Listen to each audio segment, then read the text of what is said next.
Hey. Antonio Vega, you just spent 2 excruciating days with the law boards. What are you going to do now? I'm going to the Supreme Court. I don't want to see another test for the rest of my life. Oh, you still have 3 years of law school and the bar exam. Who says I got through the LSATs? How do you think you did? I think okay. But after the first 8 or 9 hours, you know, one gets a little punchy, so... You did fine. I wish I was so sure. Okay, up in Statesville, you got your high school equivalency and your college degree. Now, if you could do that in prison, then you could do this here. Hmm? I wish I felt so confident. Everything you do, you always do well. Everything you set your mind to, you always accomplish. Failure's not even an option for you.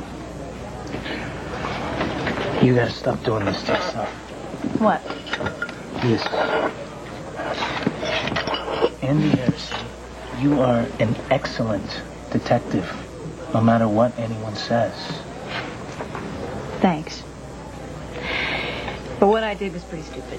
Hey, you went in there ready to protect yourself. It makes sense to me. Not according to the parole guide.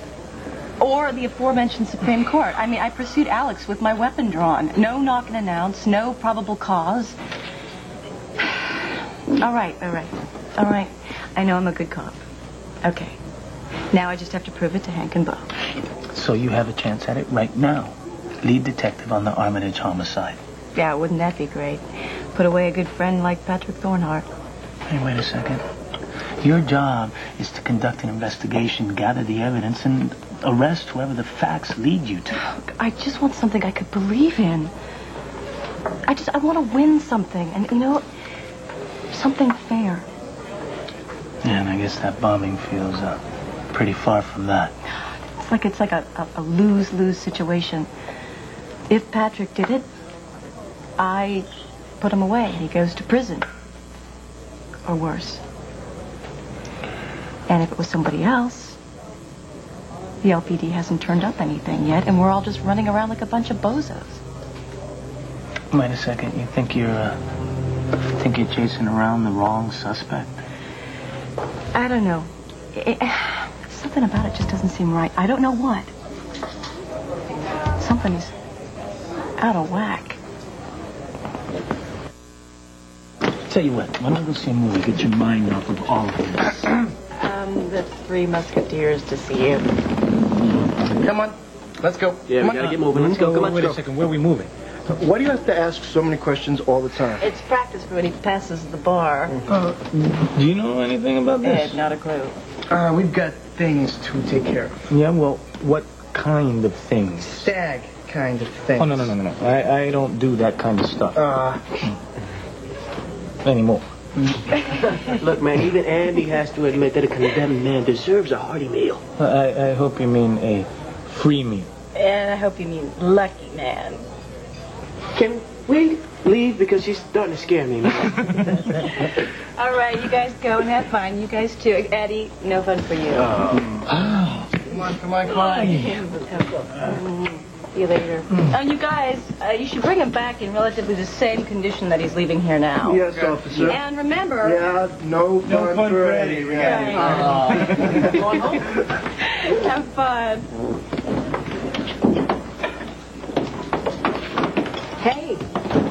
Hey, I never got a chance to say congratulations. Thank you. God, how are you doing? We're doing real well. I mean, I never even see you. Well, I'm working for RJ. He's turning Club Indigo into a premier jazz club. You know, showcasing a lot of new talent. And he's starting up a new record label. Or buying into an existing one. So, who's he working for? To learn the business, I mean. Andy. I know you've never really trusted RJ, but he's not a Carlo Hesser clone, okay? He's totally legit. You know, he's working real hard to start over and build a new reputation. Why don't you cut him a little slack? All right, I'm sorry. And, Anyway, it sounds great, you know. I love jazz, and this town could really use a good jazz spot. Well, the town has a good jazz spot. Look, I'm heading over there now. Want to join me? I'd love to. Here's some money here. That ought to do it. Great.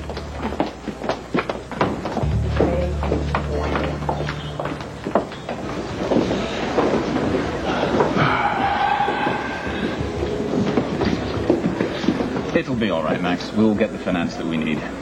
Glad you could be so optimistic. Hey. You did really well with your sister. Why don't you try and make peace with your future brother-in-law?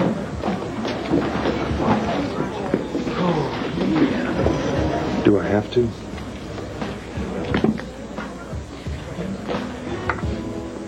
The prison's so long, man. Now you're marrying a cop. I mean, that kind of gives a new meaning to the phrase "old ball and chain." Ah, it's funny.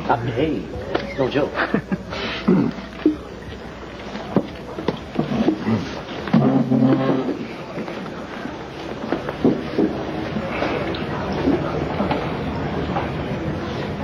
Welcome to the family. Welcome to ours. Look, Max, I know things haven't been too smooth between us. Forget about it. I respect my sister and her choices. I think that's great. But I need you to know this. I love Andy. And I know you love her, too. I know all about her first marriage. I just want you to know she's in safe hands. She will never be hurt again. Not for the rest of her life.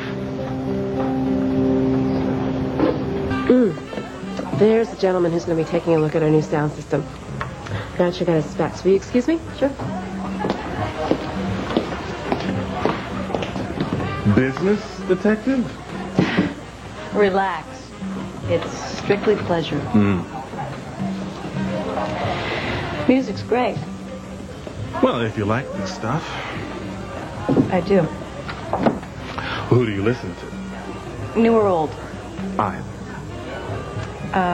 Ben Webster, Monk, Harry Sweets Edison, to name a few of the old veterans. Let's see. New guys, I'd have to say Joshua Redman, Michelle Camillo, and Eddie Daniels. Oh, all right. So I hear Rachel tells me that you're looking for a record label. Any luck? Still looking. From what I understand, it's a pretty unpredictable business. I mean, it's all unpredictable. It's not so bad. Yeah, if you know the right people. And you know what I mean, don't you? The people you pay to make things happen or not happen. The ones who see to it that your records get played in the right stations or featured in the right stores. Yeah, you know, it's all pretty shady. I guess it's kind of a shock to you. I mean, just as it's probably a shock that I'd be involved in any illegal business transactions. I bet that never even crossed your mind. Yeah, thanks for the sarcasm. It's on the house. I'll be watching, RJ. Well, that's cool. Just be sure to pay the cover charge. I wouldn't want to be busted for currying favor with the local PD. Hey, what's up? Well, Detective Harrison is concerned about the dark side of the music business. But I assured her that we've got it covered. Okay, Andy. What are you trying to prove?